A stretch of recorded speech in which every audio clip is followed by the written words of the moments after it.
Welcome to the Peaceful Parenting Podcast. I'm your host, Sarah Rosensweet, mom of 3 young people, peaceful parenting coach, and your cheerleader and guide on all things parenting.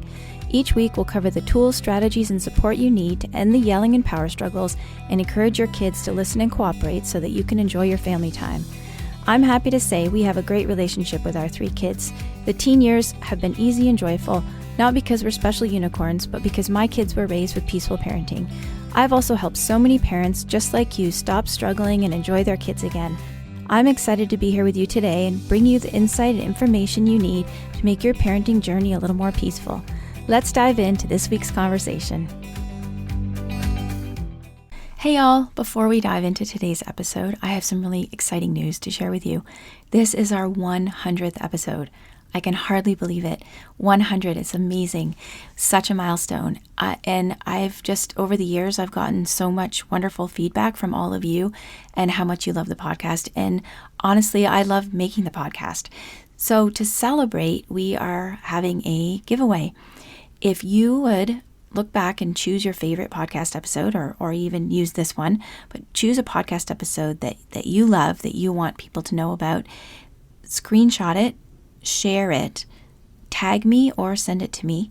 We will enter you into a contest to win either 1 year in our Peaceful Parenting membership or access to my Transform Your Family Life online course or private coaching. So we're going to be giving away a bunch of prizes and I would love for you to win one of them. So again, choose your favorite episode, screenshot it, share it to socials, send it to me or tag me, and we'll enter you into the giveaway to win either a year in my membership or access to my Transform Your Family Life online course or private coaching. Help us spread the word about peaceful parenting and about this podcast. The more people that we can reach, the more families we can help become more peaceful and more happy and making the world a better place one family at a time, one child at a time, one parent at a time. Our giveaway contest is open from today, May 3rd, for 2 weeks until May 17th. If you're listening to this after that, of course, please feel free to share. We always love the shares, but the contest is going to be open from today, May 3rd to May 17th. So get your entries in, and I would love for you to help me be part of this movement. So please share the podcast, and if you want to be, you can share it anyways, but if you want to be part of the giveaway, either tag me or send me your share. On to today's episode, number 100. Woohoo! Hey everyone, welcome back to another episode of the Peaceful Parenting Podcast. Today I have Corey with me. I think you all know Corey. Corey is one of my peaceful parenting coaches and honestly like my right-hand person. So really glad to have Corey back with us. And today we are going to be talking about when your child has a preferred parent or when there's a non-preferred parent. And this can really be really, really tough. Corey and I hear this all the time from our coaching clients and from the members of our community. So welcome, Corey. Thanks for having me again. Yeah, no, it's so fun to have these, I realize it's more fun to have a conversation with someone than it is for me just talking by myself on the podcast. Okay, so one thing that you and I were just talking about, and I just want to say this right at the beginning of this episode, is that what the advice that we're going to be giving today and the ideas that we're going to be sharing are for if the non-preferred parent has a pretty decent connection with the child, right? Because there are situations that we see where the non-preferred parent is not preferred because they don't spend much time with the child. They don't see the child very much. There's some conflict or they just don't, their connection's not great. So if you're listening and you're either the non-preferred parent or you have a child who prefers you over the other parent and you think this is the case, really work on your connection with that child. And of course, there's special time, and we have actually a little ebook that we'll link to in the show notes that has lots of connection ideas. So just briefly though, Corey, what are some of your favorite connection ideas? My favorite connection idea that you've ever told me about is to delight in your child. I was just telling this to some clients yesterday because they're just feeling really, really exhausted and they can't really do special time right now. And I feel like every single person can take some time to delight in their child every time they look at them. And when you make that conscious effort to just keep trying to find those little moments to have your face light up when you see your child, that can make a huge difference in how you're Totally. relating. Yeah. And that's what we call those micro moments of connection that you can just intersperse throughout the day.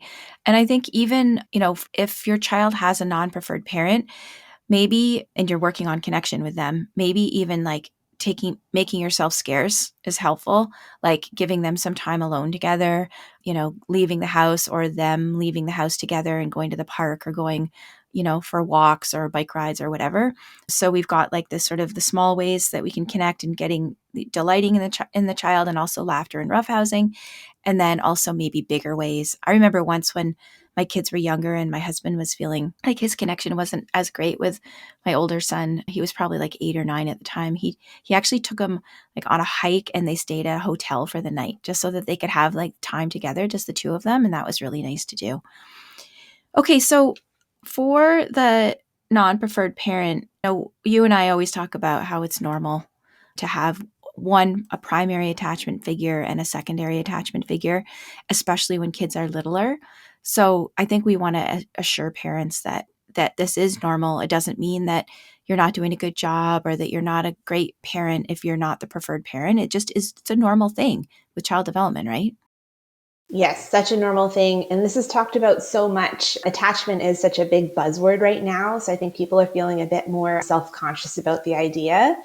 And we always just want to reassure parents that, like, it's great to have more than one attachment figure, but people do tend to have one that they're just a little bit more attached to. And that doesn't mean anything about the other attachment figures. Totally. And I think often it's, who spends the most time with the child tends to be their primary attachment person, the person who spends the most time with them. And also that I remember when we had our first baby, my husband kind of like he at first, I think just because it was new, he was taking a really hands-off approach in terms of like letting me do more of the like caretaking responsibilities. But we have to remember that when you're doing those caretaking responsibilities, that really builds connection. And when he realized that, he got his hands dirty, literally and figuratively. But I think it can be sometimes you think, well, the other person's better at it, so I'll let them do more of the caretaking. But that really does build up the attachment. Well, and the other thing too is I found that with my second child has always been the one who's preferred me more. My first child's more even with both of us. And we found the reason why that happened is because we were so busy with this toddler that my husband didn't have as much chance to be with the baby. Yeah. So it's Totally. really important to really try that when you're, having more than one child, to be able to kind of like take turns with each of them so that attachment's more, amongst both of you. Yeah, and I think for people who, maybe they're listening and they don't, their kids are littler, or there's not a preferred parent at this point, I think you can avoid that sometimes by making sure that you do take turns with each child, and you don't have one child who belongs in quotes to one parent and one who is more with the other parent. So consciously trying to take turns, I think, is a good idea. So when you do have that preferred parent, what I find is it's pretty painful for the non-preferred parent. So, we always start out by telling them not to take it personally. As you and I have just said, it's pretty normal to have a preferred parent. And, we also do suggest that they do insist sometimes on being the one who's with the child. I don't know if I've ever told you this story, but once when my oldest son was probably about 18 months old, I was getting tired of being the only one who could put him to bed at night. And I really wanted to, because you fall asleep and then your night is ruined and whatever. So my husband said, why don't we try and have me put him to bed? So I said, all right, let's try it. And in the first night, and looking back, I probably should have left the house, but I was in the house and my son was just in the bedroom crying, Mama, Mama, Mama, just crying for me. And it was so hard not to just go in and rescue him, right? Like rescue him. And I knew I could make him stop crying and he would be happy again if I just went in. But I called my dad. My dad is like was one of my major parenting support people. And my dad said, do not go in there. He needs to know that his dad is there for him too. And that has stuck with me so much. And I really think that's an important underpinning of this idea of the preferred parent and the not preferred parent, that we can't just give up and be like, oh, well, just let them have the preferred parent, because they need to know that that the other parent is also there for them. Yes, I think that's so important. And I also have so much compassion for parents who find that hard to do, because a lot of the times it's just easier to let the preferred parent do the thing, right? Like, I only want mommy or I only want daddy to put on my pants. It's just so much easier to just let that person do it, to move through the schedule. Mm-hmm. So it's also just about giving yourself a lot of compassion that, like, sometimes it's not going to be easy to do this. And you maybe sometimes have to build yourself up and really have that mindset ready that, today we're going to work on this. And we're not going to perfectly do it every time, but we're going to give it our best effort. Yeah, and one thing I find is that sometimes, maybe at bedtime, it's like I only want the preferred parent to put me to bed. Maybe bedtime isn't the best place to start with working on having the non-preferred parent be the person, because you don't want big meltdowns at bedtime and bedtime to get longer and longer. And, kids tend to, sometimes at night, kids get really worked up because they're tired. So maybe you start with exactly what you just said with, daddy's going to help get you dressed today. And sorry, we both have just used daddy as the not preferred parent. And, I think that that's anecdotally fairly true. However, it's not always the case. Sometimes mom is the unpreferred parent, or maybe we have same sex parents and we've got two dads or two moms or whatever. But so we'll try to stay with a gender neutral language, but I imagine I'm going to slip at some point and say dad or mom. But so maybe, when there are tasks or daily care tasks, or who's going to do the drop off at daycare or whatever, you start with those things that are during the day and have the non-preferred parent take over some of that stuff, even if the kid wants the preferred parent.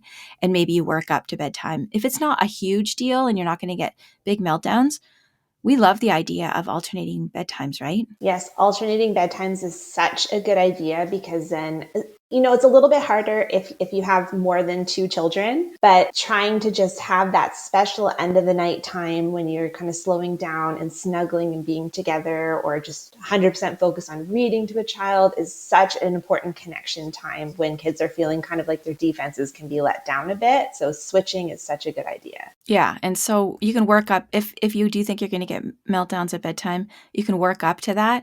But I think a really nice thing is to have that be the goal, that there's not just one parent who puts the kids to bed, and that you do have that alternating with, each child. Or if you only have one kid, every other night, one person gets the night off, which would be nice.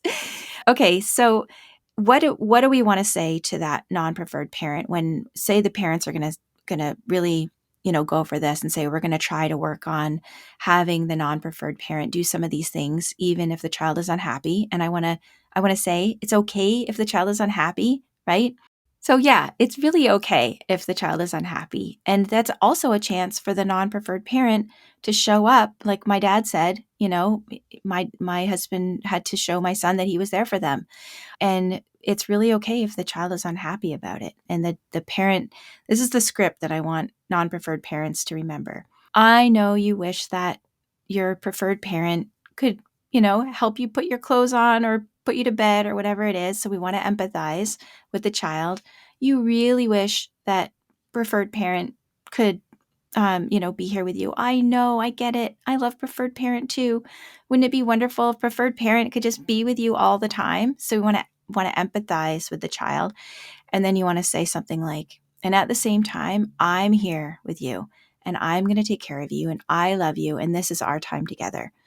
And so that's, I think, what it would be a good kind of script to have, because a lot of parents, I think, maybe get a little upset or a little scolding with the kids. So you just want to remember not to take it personally.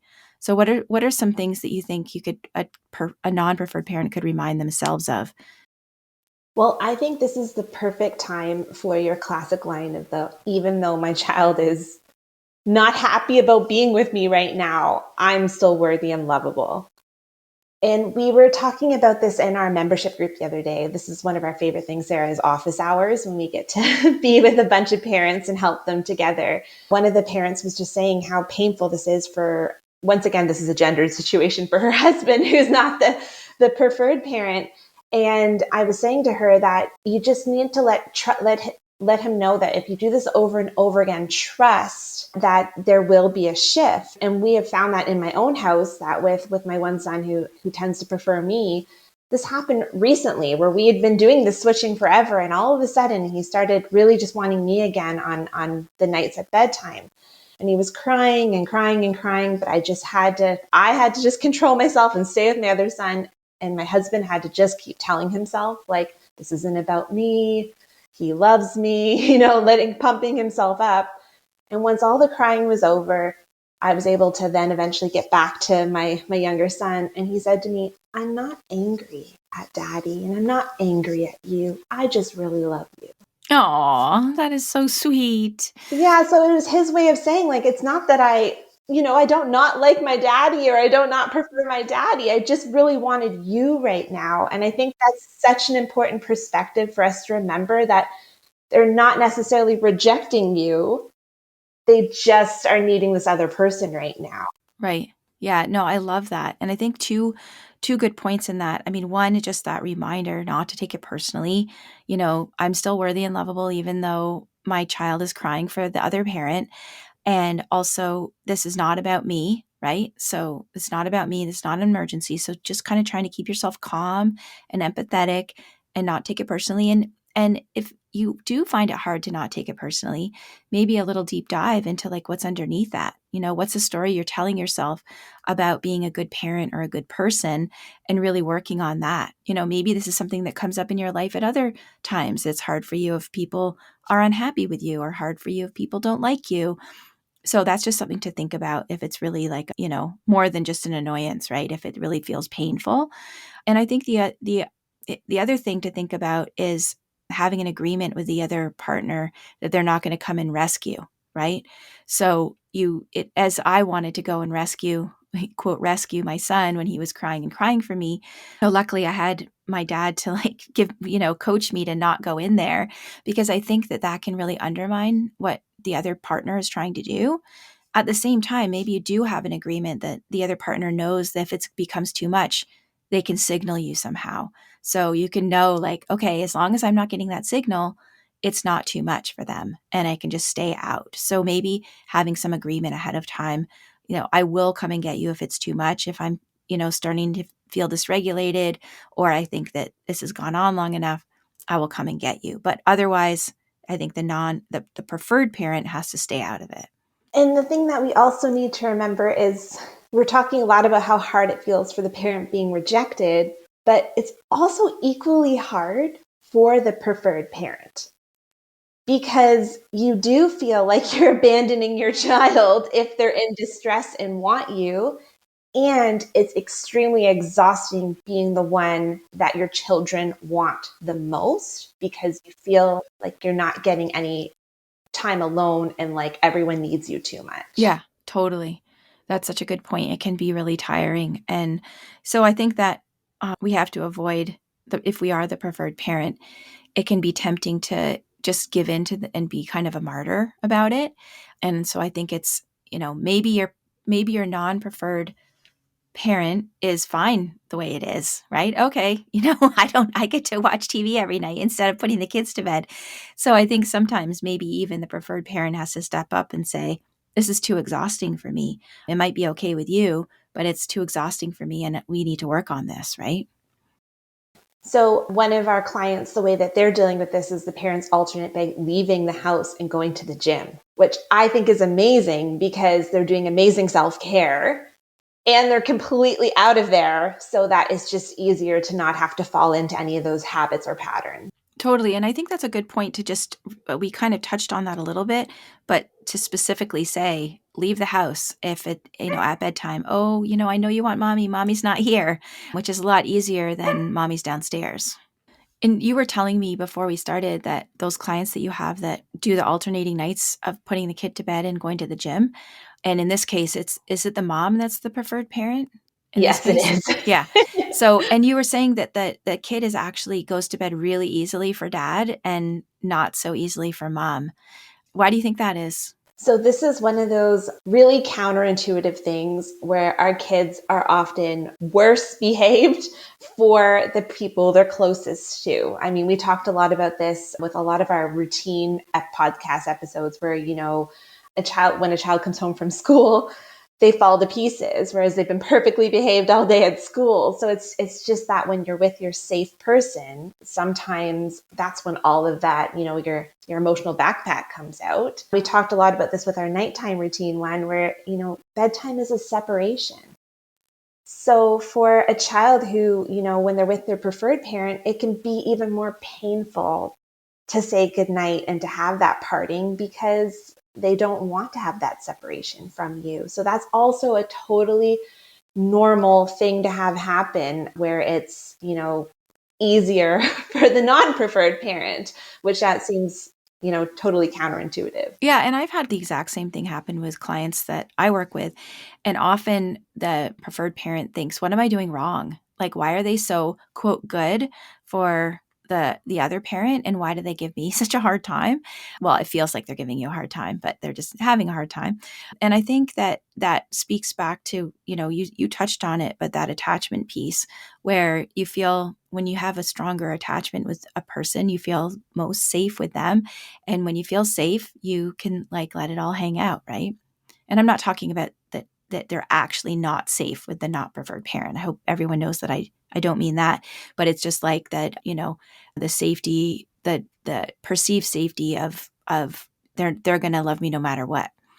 And this really touches on, I love how you describe this, Sarah, as the messiness of peaceful parenting. And this is something that isn't talked about enough, that when you parent this way and you create this enormous amount of safety and you have these strong attachments, these kids kind of let it all hang out.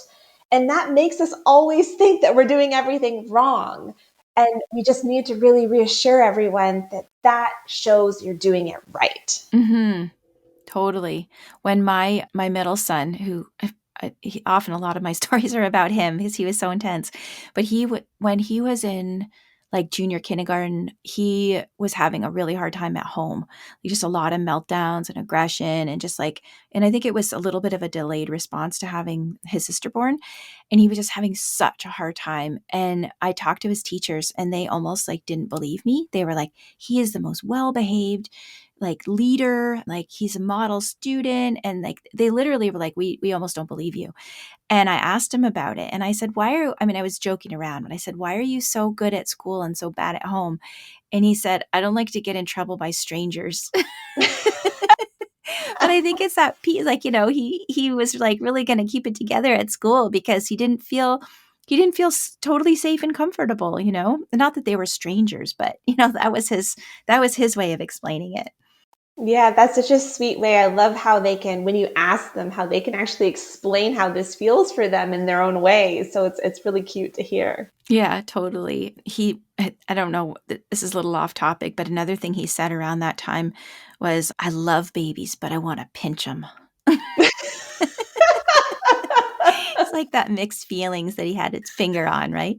Oh, that's amazing. Yeah. Okay, so I'm just thinking one thing I wanted to share. This is something that my mentor, Dr. Laura Markham, taught me, which is there's a game that I'm not 100% positive she thought of it, but I definitely learned it from her. And she calls it the you can't get to mommy game. And we could substitute daddy, whoever it's the you can't get to the preferred parent game. What we know about laughter and play is that it helps relieve stress and tension, right? And it helps kids process the fears that they have and the big feelings that they have.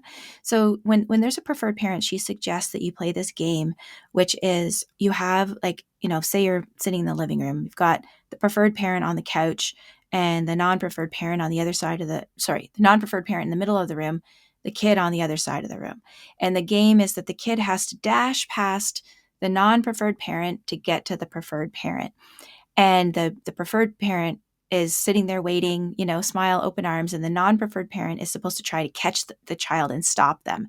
But of course, the non-preferred parent can't catch the child can't stop them, is clumsy and silly and falls down and can't catch them, and the child always reunites with the preferred parent on the couch. But there's a little bit of an edge to it, right? There's a little bit of a fear there. Will I be able to get to the couch? Will I be able to get to the preferred parent? And just really get them laughing about that. And so that can just help, take the edge off those stressful, tense feelings and fearful feelings of, I can never get enough of my preferred parent, and my non-preferred parent is in the way of that. Yeah, that's such a good game. I remember us doing that when my son was really little and we had a new baby, and it just was like, it was such a good thing to kind of get him laughing about that feeling that he could still get me. When you just said new baby, it reminded me of something. Sometimes when we have a new baby, the older child can be kind of angry at the preferred parent and can actually go through a period of rejecting the preferred parent. And I've actually seen this quite a bit where, maybe the baby, let's just say the mom in this case, because that is, quite honestly, that's more common. So mom and older child have a really close relationship. Mom, it goes and has another baby, and the older child feels, replaced and quite angry and can go through a phase of rejecting the mom. And so this is really common. So if that's happened to anybody or happening to anyone, do all of these things that we're talking about. Don't take it personally. Know that it's normal. Your relationship isn't broken. It will come back. And that also reminds me, it actually is quite normal for these things to go back and forth through childhood. Yeah, I think that's an interesting thing too, is that they can switch with their preferred parent.